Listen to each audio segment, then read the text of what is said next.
我穿成了古代虐文女主，并且得了一种只能说真话的病。恶毒庶姐，王爷，当初是小莲哭着求我，我才答应让她代替我嫁给你的。屁咧，分明是你嫌弃她是个残疾，连夜跟人私奔跑了，我才被人绑上花轿的。反派男配，仙儿救了我，我愿意为他做任何事情，他要你死，你就得死。有没有可能，当初救你的人是我？你一直报错了。脑瘫男主，莲儿，本王知错了，你和太子殿下的事情不是真的，都是本王误会了，是不是？孩子是他的。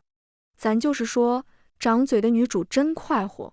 大家好，欢迎收看达达听书，我是古代虐文女主，就是没长嘴，被误会，被打胎，被吊在城墙上3天，被吊下悬崖，经历9981难，但我不说，全靠男主自己悟，最后强行 HE 的那种。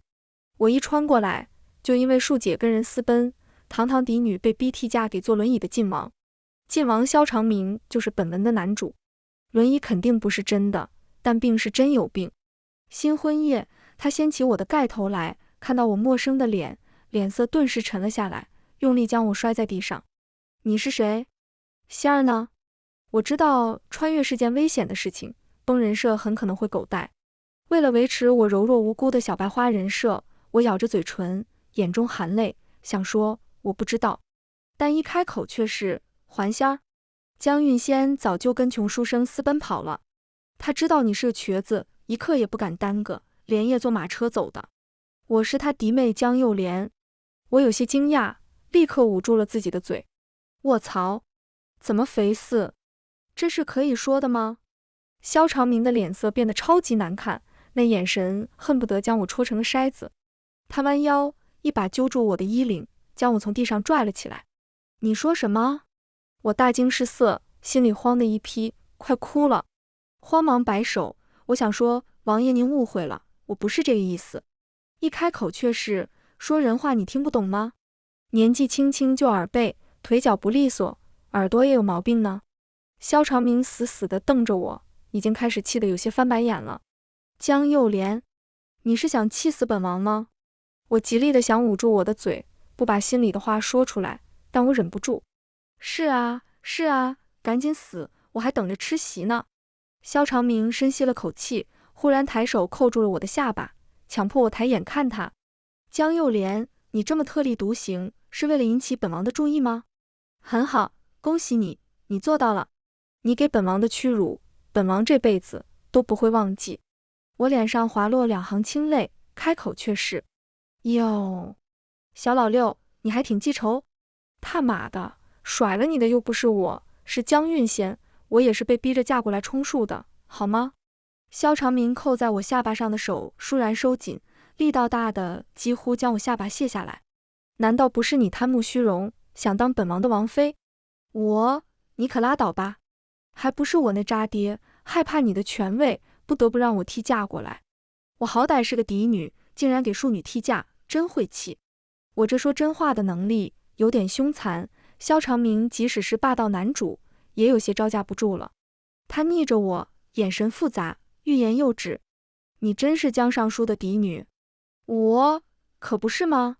想娶庶女，嫁了个嫡女过来，美死你了吧？我渣爹可是兵部侍郎呢，就是胆子小了点，很位高权重的，好罚。萧长明扣住了我的腰，好半晌不怒反笑。他朝一旁的侍卫寒暄道：去查，本王要知道这个东西到底是不是江尚书的嫡女。寒暄同情地看了我一眼，抱拳出去了。是，王爷。完了，全完了。我闭上眼，想装晕倒。请让我立刻离开这个美丽的世界吧。萧长明抱着我的胳膊倏然一紧，怎么晕了？我嘴角抽抽，眼皮刷一下睁开，没呢。我装的。嘻嘻。萧长明，我捂住脸，眼泪从指缝滑落，呵呵呵。因为我在新婚夜语出惊人，原剧情里原本是要把我贬为粗使丫鬟的萧长明，把这茬给忘了。萧长明这几天一直在追查江运仙的下落，没工夫管我，所以我这个虐文女主顶着晋王妃的名头得以苟活。萧长明的生母早逝，府上管家的是他的奶娘吴嬷嬷。吴嬷嬷权力很大，她一直痴心妄想让自己的女儿翠儿爬上萧长明的床，可萧长明却对江韵仙那杯绿茶一见钟情，非她不娶。他们很不甘心，得知我是替嫁的，还被发现了，萧长明根本不待见我，于是背地里阳奉阴违，打算克扣我的伙食。我心里虽然不服气，但也没打算跟他们计较，毕竟寄人篱下嘛。但我的病太严重了，心里话总是会不由自主地说出来。哟，就这几片烂菜叶子，猪都不吃吧？怎么的？堂堂进王府就给王妃吃这些，莫不是你们家王爷破产了？吴嬷嬷和翠儿气得拿眼睛瞪我，我克制不住地脱口而出：哎呀呀，可了不得了，刁奴要欺主了！兰香，快去叫王爷来看看啊！兰香是我的陪嫁丫鬟，这几天已经被我的语出惊人给吓麻了。听到我竟然跟吴嬷嬷还有她女儿杠起来，小声在我耳边道：小姐，听说这个吴嬷嬷是王爷的奶娘，她女儿翠儿也是和王爷青梅竹马，从小一起长大的。言下之意，让我别惹他们的好。我也不想惹啊，但是我的嘴控制不住，她有自己的想法。那又怎么样？王爷的奶娘就可以尊卑不分，蹬鼻子上脸吗？她该不会觉得是我抢了她女儿的王妃之位，想要给我下马威吧？那她想的也太美了，就她女儿长得尖嘴猴腮的，根本入不了王爷的眼，要不然怎么会这么多年连个通房都没捞着？我嘴上这么说着，忍不住捂住嘴流下泪来。原著是一本无脑虐文，这个翠儿和吴嬷嬷可是很毒的，什么坏事都做得出来。他们该不会是要像原著里那样迷晕我，划划我的脸，把我丢到乱坟岗去吧？为了不被他们神不知鬼不觉地丢出去，我决定先下手为强，把事情搞大。我扯了吴嬷嬷的头发，撕了翠儿的脸。萧长明没找到江韵仙，这几天人影都不见，估计是在屋里 emo。他听到我和他的奶娘还有丫鬟打起来了，坐着轮椅嗖的一下就来了，一上来就不分青红皂白的指着我的鼻子骂：江幼莲，你这个唯恐天下不乱的女人，又想做什么妖？是不是又想引起本王的注意？本王告诉你，就算你这样，本王也不会看你一眼的。天地良心啊，这哪里是作妖，分明是合理的反抗，好吧？我没有说话，而是趁萧长明不注意，夹了一片烂菜叶子塞进了萧长明的嘴里。萧长明顿时脸色大变，呸呸呸地吐了出来。江幼莲，你这个可恶的女人，你给本王吃了什么？这么难吃的东西，猪都不吃。我觉得萧长明终于说了句公道话。我朝吴嬷嬷和翠儿道：听见没有？这可是你们王爷亲口说的。然后眼中含泪的握拳控诉：王爷，你们晋王府的王妃就吃这个吗？连三菜一汤都没有吗？难怪江韵仙要跟穷书生跑，感情你比那穷书生还刻薄。萧长明听到我的话，脸顿时黑成了锅底灰。他愤怒地瞪向吴嬷嬷和翠儿，这到底是怎么回事？吴嬷嬷是知道萧长明的性子的，慌忙解释：王爷息怒，定是手底下人不懂规矩，怠慢了王妃，老奴这就去。翠儿却很嚣张，朝萧长明道：王爷，这女人算哪门子王妃？不过是替嫁的假王妃罢了。听说新婚夜，这个女人把王爷您气得摔门而出。翠儿只是想帮王爷教训教训她。虽然我这人是怂了点，但我的嘴很勇啊。她会把我内心真实的想法一股脑的往外冒。听到翠儿的话，我是真忍不了。你帮她出气？你什么身份？你多大脸啊？晋王府真是好规矩啊，一个丫鬟都敢克扣王妃的伙食，说给王爷出气。王爷，他俩不是你的奶娘和丫鬟，是你祖宗吧？我摆烂了，我破罐破摔了。就算他们俩今天晚上来爬我的窗户，我也是要说的。兰香看到我又在对人，都快哭了，拉着我的袖子，含泪朝我摇头。小姐，少说两句吧。我也想少说两句啊，但是我控制不住。我不仅得了只能说真话的病，我还得不吐不快的病。萧长明被我气得发抖，配上他原本就冷酷的面容，整个房间的温度都下降了好几摄氏度，四周的人忍不住打起寒战来。所有人都同情地看着我，觉得我死定了。没想到萧长明却开口道：那你说你想吃什么？我一愣，他这是要改善我的伙食？我想说随随便便3菜1汤就行，没想到一开口就报了一长串的菜名：蒸羊羔、蒸熊掌、蒸鹿尾儿、烧花鸭、烧雏鸡、烧子鹅。然后我就看到肖长明沉默了半晌，朝着我开口道：你这个王妃的膳食规格，我们晋王府供应不起，从今天起你就贬为通房，每日3菜1汤吧。我整个人都呆住了，刚才我是不是还讽刺人家翠儿连个通房都捞不着来着？我觉得身为一个虐文女主，悲惨的根源就是喜欢男主。虽然我没有像原剧情里那样变成粗使丫鬟，洗衣服、扫地、擦桌子、洗碗，活得柔弱又坚强，但他说的是通房啊，通房是要跟他睡觉的，我不可能跟他睡觉。我立马拒绝，王爷，要不您还是把我休了吧，我回自己家吃去。肖长明毫不留情地拒绝了我。你做梦，江家弄丢了本王的王妃，送了你过来，就该知道被本王发现的后果。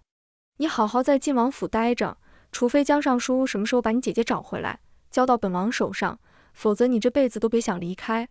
哦，他好扭曲，好阴暗，好疯批，我不喜欢。我想说，王爷饶了我，我错了。开口却是，你该不会是看上了我的特立独行，对我产生了兴趣？嘴上说着是因为江运仙才扣留我，其实就是想把我留在身边。王爷可真是口是心非呢。我的话说出口，四周陷入了死一般的寂静，几乎是落针可闻。就连视我为仇敌的翠儿，也忽然用同情的眼神看向我。我内心暴风哭泣，哈哈，我该不会是第一个因为嘴欠而死的虐文女主吧？就听肖长明一字一顿地道：江幼莲，你说本王喜欢你是吗？本王现在就证明给你看，本王对你到底有没有兴趣。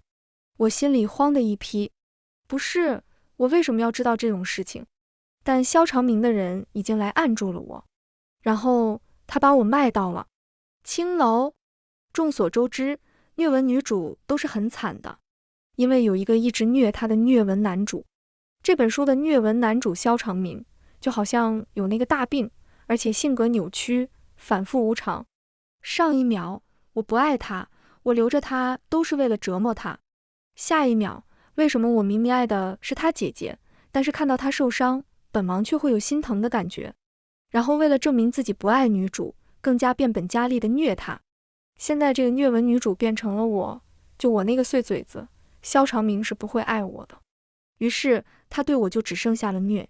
他让人把我打扮得花枝招展，穿着露腰、露胳膊、露腿，领口还贼低的舞衣，要我在众目睽睽之下跳舞给人看。当我看到镜子里倾城绝艳的自己，忍不住夸了一句：真他妈漂亮。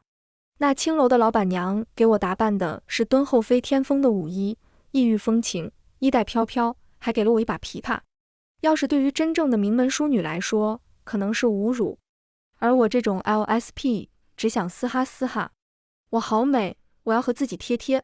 果然，面对好看的事物，无论心里多么抗拒和厌恶，嘴角的口水也会很诚实地流下来。肖长明看到我的装扮，眼睛直了。只见他眸色一暗，扶在轮椅扶手上的手指轻扣，咔嗒咔嗒的，意味不明。我生怕他会对我产生什么想法，赶紧把他想法扼杀在摇篮里。王爷，您是不是想说哦？为什么我明明很讨厌这个女人，此刻却觉得她该死地好看？您可别忘了，我只是姐姐的替嫁，你爱的人可是我的姐姐啊。肖长明的手倏然握紧，沉声下令：送她下去。哦，要死要死！没有才艺展示的穿越人生是不完整的。我半推半就，泪眼婆娑地被推上了舞台。肖长明坐在顶层的天字1号雅座，居高临下地看着我。我羞涩地捂住胸口，委屈巴巴地看着他。他眼底似乎闪过一丝挣扎和动容。下一秒，我打了个响指，奏乐，然后表演了一段精彩绝伦的胡旋舞，反弹琵琶。一瞬间，寂静四座，满堂喝彩。在场的男人们争先恐后地抬手丢东西，什么铜钱、元宝、玉佩、鲜花，反正什么值钱扔什么。青楼老板娘的嘴角都快咧到耳朵根了，一边捡钱一边笑。天哪，这么多钱！他不知道我的身份，也不知道萧长明是王爷，激动地抓住我，一脸相见恨晚。姑娘，你可真是个人物，天生就是吃这碗饭的材料。我们天香楼需要你这样的人才。然后朝萧长明道：这位大爷，您手底下这位姑娘卖吗？您尽管出价，要多少钱奴家都给。萧长明气得要骂人，兰香哭着跪倒在萧长明的脚边：主子，求求您不要卖掉我家小姐，我们家小姐从小体弱多病，在这种地方会受不了的。刚想拒绝的萧长明冷冷一笑，脸上浮现出一丝扭曲。李妈妈客气了，不过是个通房罢了，李妈妈喜欢就送给李妈妈了。然后恶狠狠地朝我道：这么会跳舞，就在天香楼好好跳吧。我看着扑在萧长明脚边哭成一个泪人的兰香，强挤出一丝笑意。怎么不算干得漂亮呢？不得不说，李妈妈是有点眼光在身上的。她从萧长明那把我要来之后，砸下重金把我包装成了花魁。我说我卖艺不卖身，不然我不跳。李妈妈笑着拍拍我的肩膀，懂。妈妈，我懂。那位爷走的时候还给了我1万两银子，让我好好照顾照顾你。你呀，就安心在我这跳。妈妈，我发达了，绝不会亏了你的。哎呀，这个妈妈我喜欢。我反握住她的手，哦，那1万两能分我一点吗？李妈妈看了看我，忽然捻起帕子扶了扶鬓角，眼睛胡乱地飘来飘去。什么？你要吃糕点？好嘞，乖女儿，妈妈我这就去给你弄。有点母女情深，但不多。就此，我成了一名职业的青楼文艺演出工作人员。刚开始，李妈妈想让我天天跳，我说那样效果不好，1个月1次才够期待感。你懂不懂饥饿营销？李妈妈说知道，我花了这么钱造势，把你捧成花魁，你1个月跳1场，想把我们天香楼的人都饿死。讨价还价之下，我的工作模式暂时调整为做5休1。我骂骂咧咧，哪家花魁天天营业的？跳5天才休息1天，生产队的驴都不敢这么使。李妈妈哭得很是委屈，女儿啊，实在是前阵子为了造势，帮你打败其他几家的花魁，花了太多银子。那名家画像、书生作诗、衣服、首饰，哪一样不要真金白银的砸下去？你且辛苦一阵子，等回了本钱，妈妈我让你做1休5。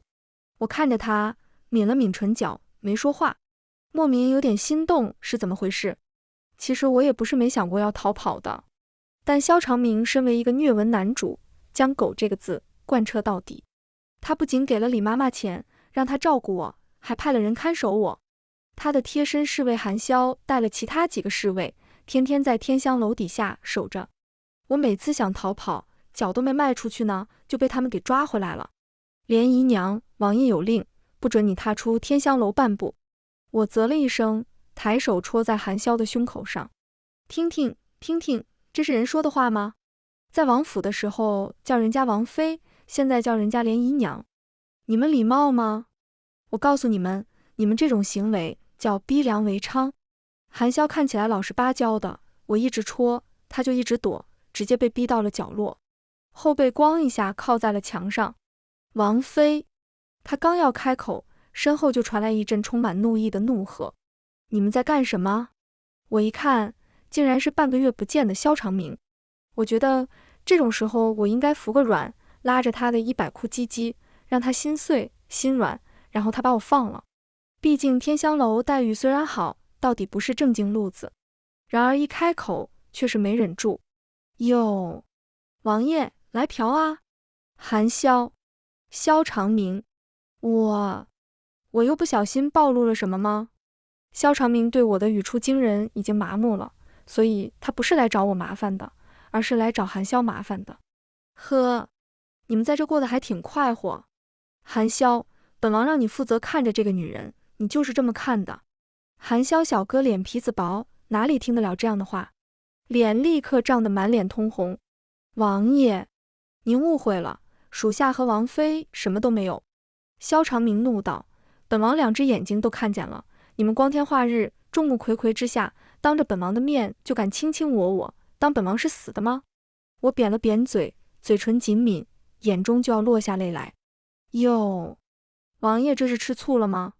当初把我丢到青楼的是你，让我上台跳舞的是你，让人看着我不让我跑的也是你，现在有脸来指责我跟别的男人卿卿我我了，多大脸呢？这会儿还是上午，楼里的姑娘们还在睡觉，天香楼还没对外营业，但我的话却瞬间引起了许多人的注意。楼上的窗户唰地一下全都打开了，从里头冒出一颗颗八卦吃瓜的脑袋来。我控制不住自己的吐槽情绪，朝楼上的人嚷嚷起来。没错，这个坐轮椅的瘸子就是晋王，我就是他上个月刚娶的王妃。他其实是想娶我姐姐的，但是我姐姐跟人私奔了，我爹娘就把我塞过来了。他把我丢到青楼，是因为他有大病，喜欢看自己老婆跟别的男人。我的话还没说完，就被萧长明一把拽了过去，然后用力地捂住了嘴。你把嘴给本王闭上。这会儿李妈妈和天香楼的护院们已经来了，看到眼前的一幕，他们都吃了一惊。还是李妈妈见过世面，笑意盈盈地凑上来。这位爷，您又来了，是来看我们莲儿姑娘的。我挣扎着开口，她不是，她是来砸场子的。李妈妈很是有气势，冷冷地道，砸场子的，那就别怪奴家不客气了。李妈妈话音一落，10几个膀大腰圆拿着棍子的护院就围了过来。萧长明身边的侍卫呵斥道，大胆，这是晋王殿下，你们敢放肆？我立刻用委屈的眼神望向李妈妈，我可是她的摇钱树啊，她不能不管我的。果然，李妈妈非常给力，叉着腰骂道，晋王殿下怎么了？晋王殿下就能欺负人？这里可是天香楼，不是晋王府。莲儿姑娘是我们楼里的花魁，谁敢伤她，就是跟我们天香楼过不去。萧长明没想到李妈妈竟然翻脸不认人，脸色很是难看。这是本王的通房，本王可以把她放在这，自然可以把她带走。李妈妈冷冷一笑，抓住我的手，将我从萧长明手里抢了过去。不好意思，这人您带不走，当初可是您亲自把人送来的，到了这就是我天香楼的人了。我十分感动，李妈妈，你可真是我的好妈妈。比起给晋王当通房，我宁愿全年无休啊。你……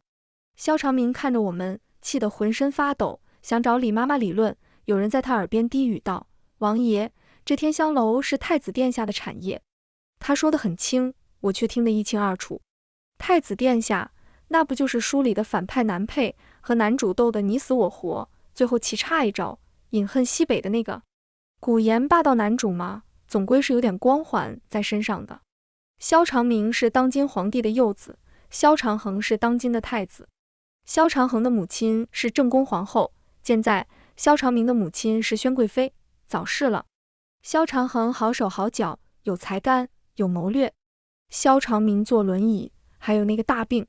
但萧长明是男主，萧长衡是男配，因为萧长明他妈是皇帝的白月光，并且皇帝还觉得是皇后害死了他的白月光，所以他天天冷落打压太子和皇后，背地里暗戳戳地扶持男主。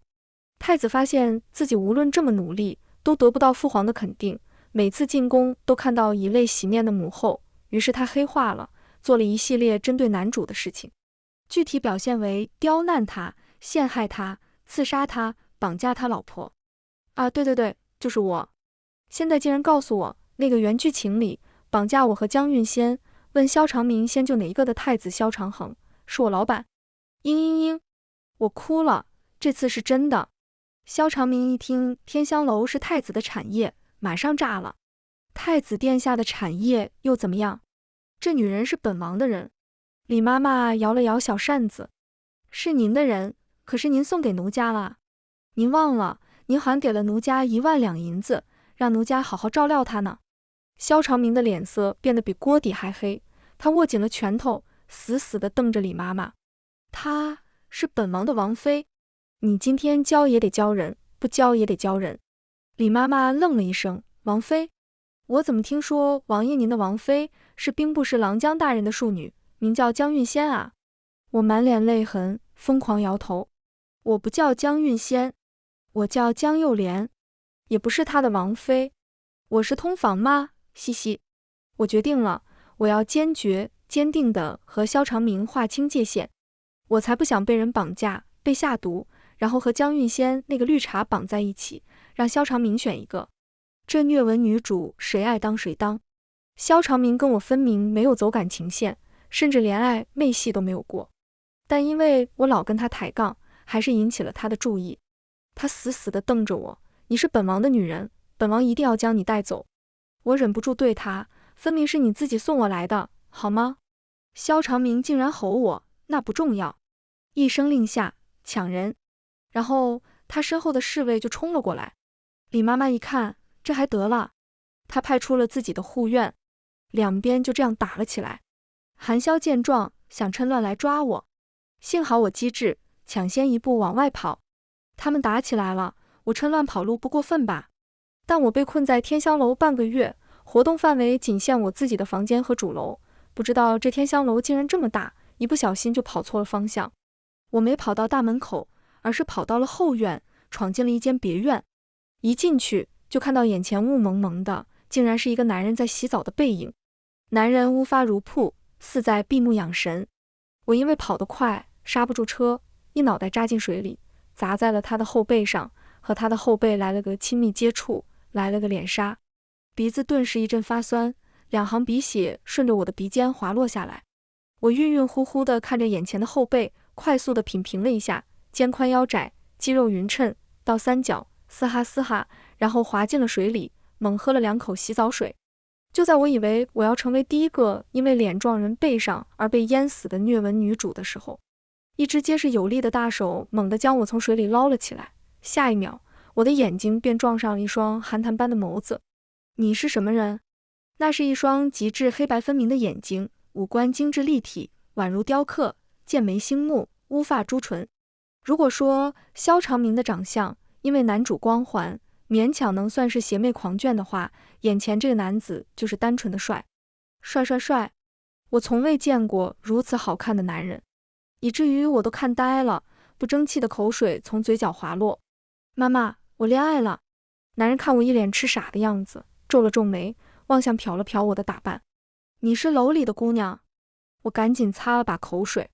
是啊，我是花魁，你也是这楼里的。你别误会，我只是看你生得好看，并不是想瞟你。我的话让眼前的清冷美男的眼底染上一层笑意。他低头看了看我，桥上咕了，咕。我盯着眼前帅哥，硬生生从他的眉眼间和肖长明找出了3分相似。难不成这人就是那个反派太子肖长恒？这个想法刚从我脑海里一闪而过，肖长明和他的侍卫就一起闯了进来。李妈妈在外头极力阻拦，晋王殿下，您不能进去。门被强行撞开，侍卫护院倒了一地。肖长明的轮椅从外头滚了进来，看到我和肖长恒的情况，面色猛然一沉。你们在干什么？李妈妈着急忙慌地跑过来，太子殿下，晋王殿下一定要进来，奴家拦不住。看到我竟然靠在肖长恒的身上，吓得脸都白了。莲儿，你……我突然看到这么多人，也吓得一把搂紧了肖长恒的脖子。看到我的举动，肖长明气得双目通红，咬牙切齿地喊我名字，江幼莲。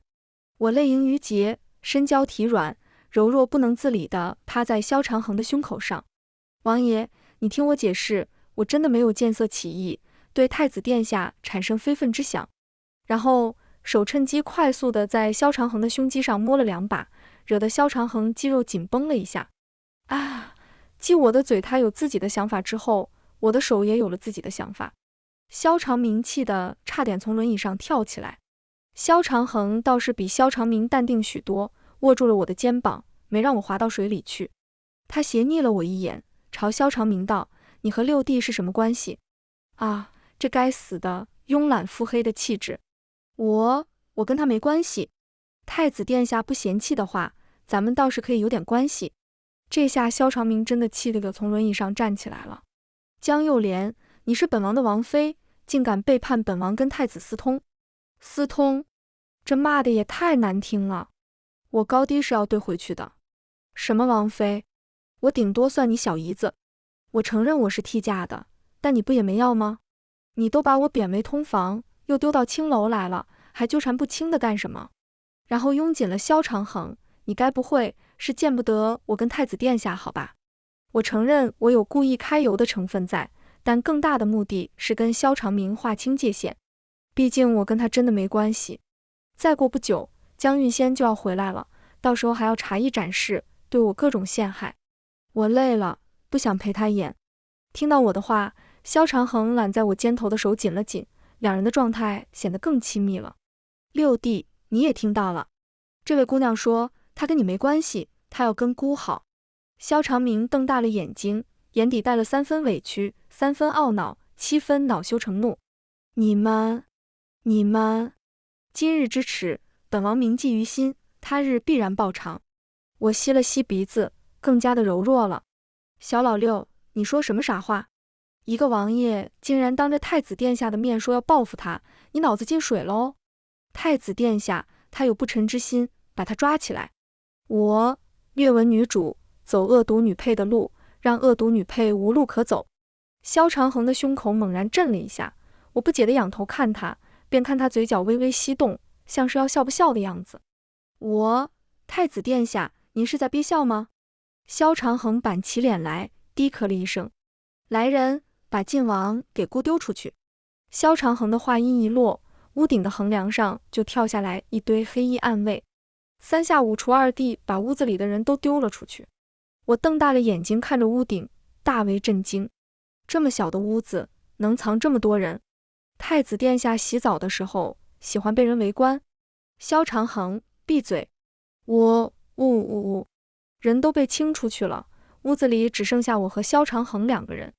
他松开我，转身上岸，我的目光不由自主地追随着他的身影，就看见他一步步踏上台阶，精壮紧实的身材从水平面一点点露出来。我咬着手指，深吸一口气，连呼吸都不敢，生怕错过了什么。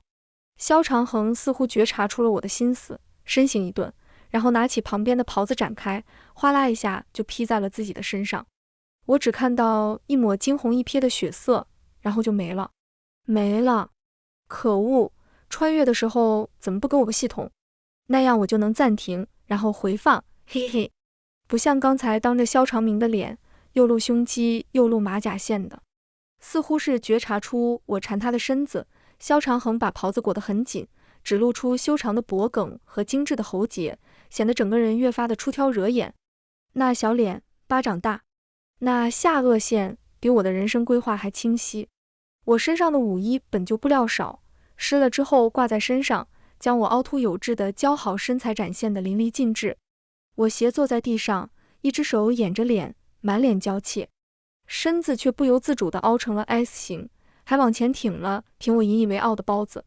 殿下，人家不是故意要利用您的，实在是晋王殿下欺人太甚，强娶我姐姐不成，就把气撒到我这个妹妹身上。我堂堂兵部尚书家的嫡女，就被他逼得在青楼卖艺。殿下，人家真的好惨，萧长衡逆着我，那你想怎么样呢？我抿了抿唇，把我送回去，然后瞥见了他玉白修长的手指，语不惊人死不休。把我收用了也行，我听闻太子殿下还未娶妻。看着萧长衡黝黑的眸子，我已经快哭不出来了。我到底在干什么？萧长衡听到我的话，弯下腰来，挑起我的下巴，语气里带了一丝不屑。你想当太子妃？我慌忙摇头，不配的，只求做个太子殿下的妾室，通房也行。然而我才立完痴情女子的人设，就自己搬起石头砸自己的脚。但是你不能娶正室、侧室、妾室，通房也只能有我一个。萧长衡被我气笑了。那你这个通房和太子妃有什么区别？我脸色涨红，满脸娇羞，用最无辜的表情说出最不要脸的话。那太子妃也行。萧长衡笑了，他笑起来特别好看，宛若百花齐放。我的脑子里好像开了一场盛大的烟火晚会。他朝我招了招手，过来。我从地上爬起来，走到他的身边。他逆着我，身上往后一倒，姑怎么知道？这不是你和晋王演的一出好戏，你其实是晋王派来的细作吧？然后呢？他将身上袍子一掀，证明给姑看。我一愣，整个人呆在那，半晌说不出话来。竟然有这等好事！我一见钟情的美男要跟我嘶哈嘶哈，我该怎么办？我是欲擒故纵呢，还是半推半就呢，还是先假装拒绝呢？就在我犹豫的时候，我的嘴先我一步，替我做出了决定。我朝着萧长恒扑了过去，骑上去把他按在榻上亲。搞快点，搞快点！虽然最后我没有得逞，被萧长恒一巴掌拍飞了出去，但我确实是亲到了他，也被他收为了唯一的同房。从男主的王妃到青楼花魁，再到反派男配的通房，真虐文女主，不愧是我。萧长恒收了我之后，第一件事就是带我去尚书府过明录。我先是将萧长明对我的所作所为跟渣爹还有我娘说了一遍，然后一脸含情脉脉地看着萧长恒。晋王殿下丧心病狂，人面兽心，幸得太子殿下解救，女儿才脱离苦海。太子殿下的大恩大德，女儿无以为报，只有以身相许，请父亲和母亲成全。萧长恒也在一旁道：江尚书故欲纳江小姐为侧妃，这是聘礼。我闻言心中一喜，揪住萧长恒的袖子，小声道：不是通房吗？萧长恒沉声附在我耳边，音色温润蛊惑：不想要，姑可以收回去。我赶紧扒拉着他的手，想要，多谢夫君。老公么么哒，亲爱的，你最好了。渣爹和我娘，我被萧长恒纳为侧妃的事情，我爹娘没犹豫多久就答应了。毕竟我这个不值钱的女儿都快挂人家身上去了，而且在他们看来，我曾经流落风尘，太子还肯要我，已经是祖坟冒青烟了，还挑什么？不过渣爹还是有些犹豫。可是晋王殿下呢？萧长恒冷哼一声，有了姑这个女婿，江尚书还嫌不够？难不成想两头讨好？我赶紧朝渣爹道：爹快答应，太子殿下可是未来的储君，晋王再受宠，那也是庶出，还不良于行，爹得切莫自误啊。原剧情里，萧长明扳倒太子，夺得帝位，渣爹这个兵部尚书和他身后的朋党出了不少力。我嫁给萧长恒，等于直接断了他一臂。毕竟老丈人总归是要帮自家女婿的，不是？我话说的这么直白，吓得渣爹脸色煞白。他战战兢兢地去看萧长恒：太子殿下，小女心思单纯，口无遮拦。萧长恒却道：姑觉得莲儿说的对。渣爹先前之所以把我色去替嫁，是畏惧萧长明的权势，如今有了更位高权重的萧长恒，自然是敢和萧长明对着干的。他立马答应了我们的婚事，捎带手的还上了一封奏书，参了萧长明一本。把堂堂尚书府的嫡女卖入青楼，简直是罪大恶极、目无王法的行为。即便他是皇帝的白月光生的，是他最心疼的小儿子，皇帝也不能当作没看到。老六，你真是让朕太失望了，罚你禁足半年，在府里好好静思己过，然后重重赏赐了江家，把我和萧长恒的婚事大办。太子娶侧妃，虽然不如娶正妃隆重，但来喝喜酒的官员还是不少。萧长恒又没别的女人，太子府里的下人们对我更是尊敬。我蒙着盖头在洞房里，满心纠结。等会儿洞房的时候，我们是这样呢，还是那样呢？啊，还是都要吧。我们是生个儿子呢，还是生个女儿呢？还是都要吧。因为上次的兰香不大靠谱，所以这次我换了一个陪嫁丫鬟。红豆听到我的话，忍不住提醒我：小姐，您能不能矜持一点？太子殿下性子冷，您太主动的话，会不会惹他不快啊？我勾唇一笑，露出一个歪嘴龙王的表情。男人不是不喜欢太主动的女人，而是喜欢只对自己主动的女人。主动一点，才会有机会，还会有孩子。我正搁那跟红豆宣传歪理邪说，突然感觉四周围安静了下来。怎么啦？怎么都不说话？我皱着眉，掀起了盖头，就看到我的婚房里赫然站了10个黑衣蒙面人。啊，你们谁啊？我话音刚落，10个黑衣人就把我的丫鬟、奶娘全都挟持了，刀架在脖子上，凶巴巴的威胁：不想死的别出声。这就是略文女主的待遇。闯我婚房的就是萧长明这个老六。他的腿是娘胎里带了毒，所以才站不起来。但其实他早已经秘密地治好了。知道我和萧长衡今日成婚，直接带人杀到了婚房里来。他揭下面罩，满眼沉痛地望着我。莲儿，你看看本王。我不看不看。本侧妃和太子大婚之日，晋王殿下怎么来了？真晦气。萧长明的表情瞬间变得扭曲了起来。你是本王的王妃，怎么能嫁给太子为侧妃？我从被子底下摸了一把花生，瓜子吃起来，请你搞清楚，好罚。你的王妃是江韵仙，婚书上三媒六证都是她的名字。我是江幼莲，跟你没关系。他死死地瞪着我，但跟本王拜堂成亲的人是你。我不是被你贬为通房，还迈入青楼了吗？差不多得了，我没告你个贩卖人口就不错了。萧长明有些委屈，本王没卖你，本王还倒给李妈妈钱了。我忍不住对着他做了个口型，无声地说出了2个字：烧饼。是的，萧长明这个脑子有大病的男主，把我虐了半天，真香了。在我嫁给别的男人之后，跑到我的婚房里想抢亲。身为女主角的我，不仅一点没感动，还和他骂了起来。婚房里，我坐着，他站着。我一边嗑着瓜子，一边把我这辈子和上辈子知道的脏话全说了出来。刚开始的时候，萧长明还在傲人设。莲儿，你不要这样，本王知道你这些都是气话。但随着我的脏话升级，萧长明也有些顶不住了。萧长明几乎吐血，而他身边的黑衣人都落下泪来。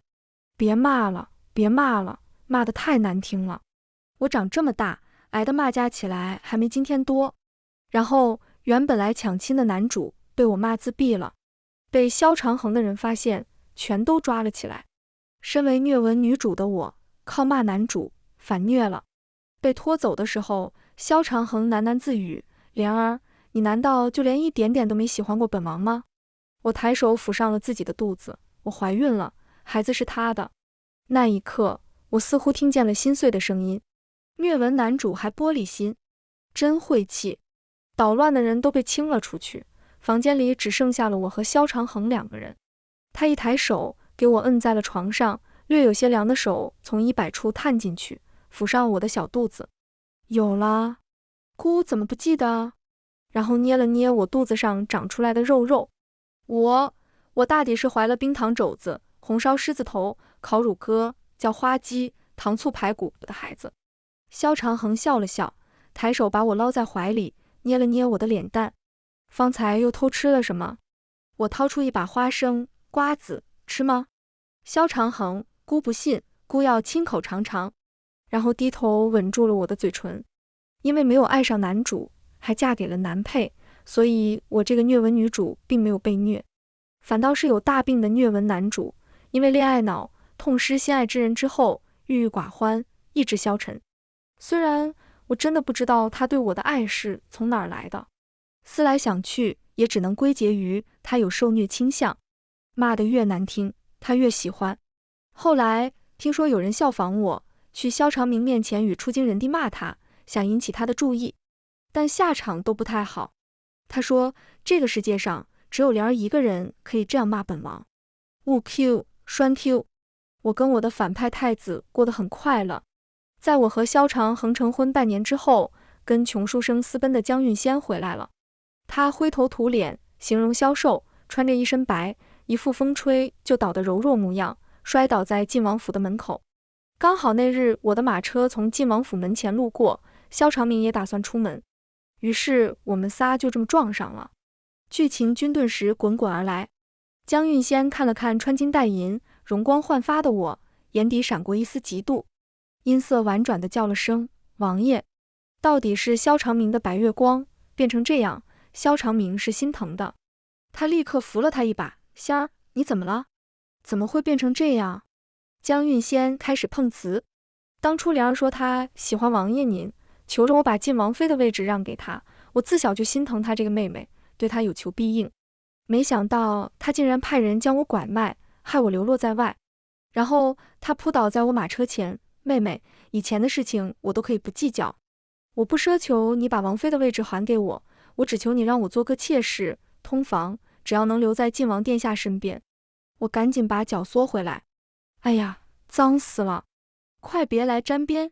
江韵仙很是委屈，妹妹，你怎么能这么说？你如今的位置和身份，本来都应该是属于我的。红豆如今是东宫里的长侍女官了，那气势今非昔比。她上去就给了江韵仙一巴掌。